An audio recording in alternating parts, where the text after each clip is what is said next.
Voting का हक़ एक हक़ है जिसके ख़िलाफ़ अभी कोई ऐसी चाल नहीं चल सके और अल्लाह के फजल से सारे हिंदुस्तान के मुसलमानों को वोट का हक़ पूरी तरह से हासिल है।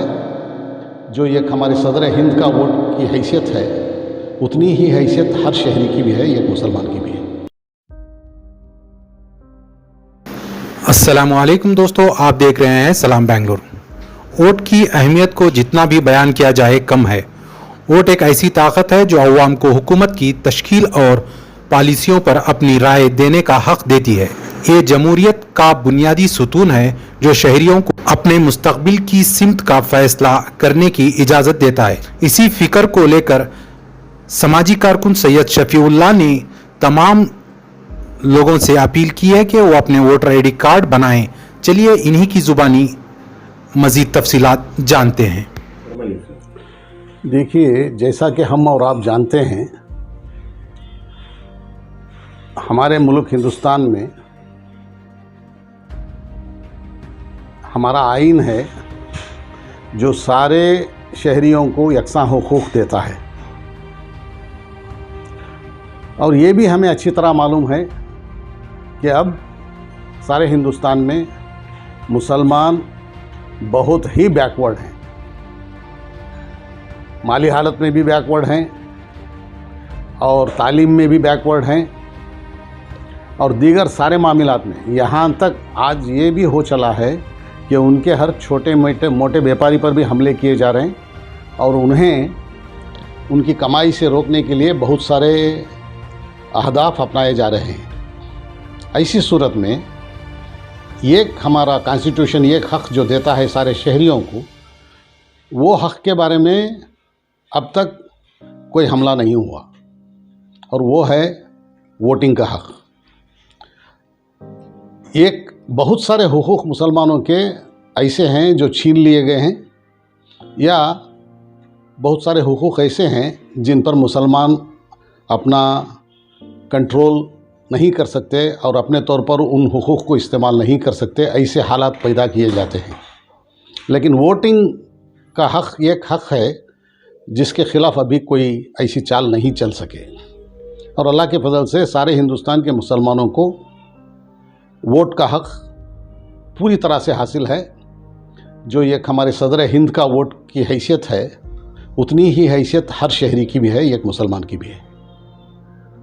और इतना बड़ा हक़ 5 साल में एक बार हमें दस्तयाब होता है ताकि 5 साल के लिए हुकूमत कैसी रहेगी और हम पर हुकूमत करने वाले कौन होंगे, इसको चुनने के लिए बहुत सारे साहिबान का ये ख्याल भी है कि हम किसी भी वोट डालें, कौन आया तो हमें क्या करता है।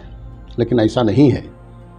बात यह है कि हुकूमत जो भी आएगी उसमें हमें जो हक़ दिया गया है उसको इस्तेमाल करना ही है और हमें दिखाना है कि हम भी सबके बराबर के हक़दार हैं और शहरी हैं हिंदुस्तान के। और जो हक़ मिला है उसको हम लापरवाही बरतें और उससे किनारा कशी इख्तियार करें तो कल का दिन वो हक़ चले जाने के बाद हम चीखते चिल्लाते रहें, फिर वो हक़ हासिल नहीं होगा। हमारे आइन के बनाने वाले मुजाहिदीन आज़ादी और हमारे अकाबिरीन ने हमें उन हुकूक़ को दिलाने के लिए बहुत जद्दोजहद की है, उसको हम रायगान जाने नहीं दे सकते। लिहाजा हम सारे मुसलमानों को चाहिए कि हम किसी भी इलेक्शन में, किसी भी इंतखाबात में पूरी तरह से पूरे घर वाले, औरतें, मर्द, नौजवान, बुज़ुर्ग सब मिलकर हिस्सा लें। कोई दीगर काम काज हो तो उसको छुट्टी लें। और सबसे बड़ा काम 5 साल में एक मरतबा अलग अलग इंतखाबात आते हैं, कभी लोकसभा के, कभी असेंबली के। अब लोकसभा का 224 में इंतखाब आएगा 2024 में और उसमें हिस्सा लेना है और हम मुसलमान, सारे हिंदुस्तान के मुसलमान को दिखाना है कि हमें ये हुकूमत चाहिए, ये नहीं। लिहाजा उसमें हिस्सा लेने के लिए सबसे पहला रिक्वायरमेंट है, पहली ज़रूरत है कि उसमें वोटर लिस्ट में हमारा नाम शामिल रहे। और वोटर लिस्ट में हमारा नाम दर्ज कराने के लिए इलेक्शन कमीशन ने बहुत अच्छा मौका फराहम किया है।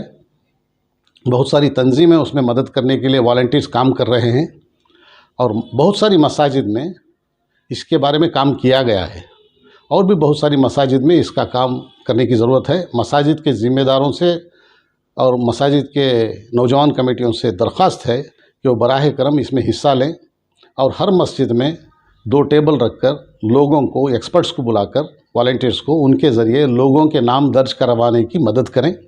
और हर मुसलमान, यहाँ तक के 17.5 साल जिसे हुए हैं, वो नौजवान भी अपना नाम दर्ज करवा सकता है। जैसे ही वो 18 को पहुँचेगा, फ़ौरन ऑटोमेटिक लिस्ट में उसका नाम शामिल हो जाएगा। अभी 17.5 हुए हैं तो भी दर्ज करा सकता है, वो पेंडिंग रहेगा लिस्ट में, और 18 होते ही फ़ौरन उसका नाम वोटर के तौर पर दर्ज हो जाएगा।